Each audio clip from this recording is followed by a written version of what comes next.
Note inconfondibili, accompagnate da un altrettanto inconfondibile ticchettio. Signore e signori, in una delle 3 uniche copie senza tagli, proiettata da una delle ultime macchine da proiezione a carboni. Un evento unico per complessità, sia per aver ottenuto le pizze, si chiamavano così le bobine dei film prima del digitale, dal Centro Sperimentale di Cinematografia di Roma, sia per aver riassemblato e fatto funzionare all'aperto la Victoria, macchina dello storico cinema parrocchiale dell'Aurora. E in tanti hanno voluto partecipare a questo che più che un evento è stato un rito collettivo. Ma vi portate? Sì, c'è tanta gente. Meglio o peggio di adesso? Meglio.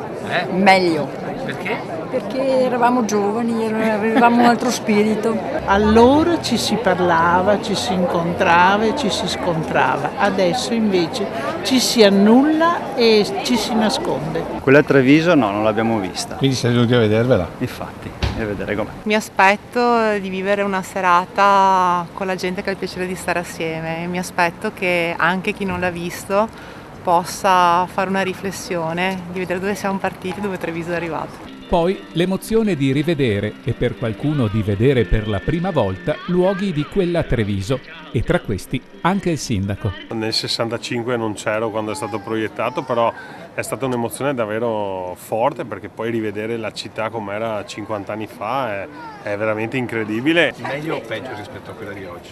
Ma credo che ci siano molte similitudini. Il know-how combatter è una caratteristica di molti, non mia francamente, però credo che ci siano delle caratteristiche proprio nel DNA dei trevigiani che poi è anche bello rivedere in queste pellicole. Un evento per i cinefili, con le scene tagliate sia dalla produzione che dalla censura, visto che all'uscita, signore e signori, era stato vietato ai minori anche per queste immagini delle spogliarelliste. Sorrisi.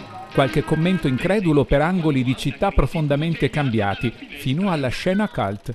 Torna a casa! Fallo per me! Infine, l'applauso e gli immancabili commenti a fine proiezione. Allora la sensazione? Stupendo, meraviglioso. Siamo sempre noi? Siamo solo noi.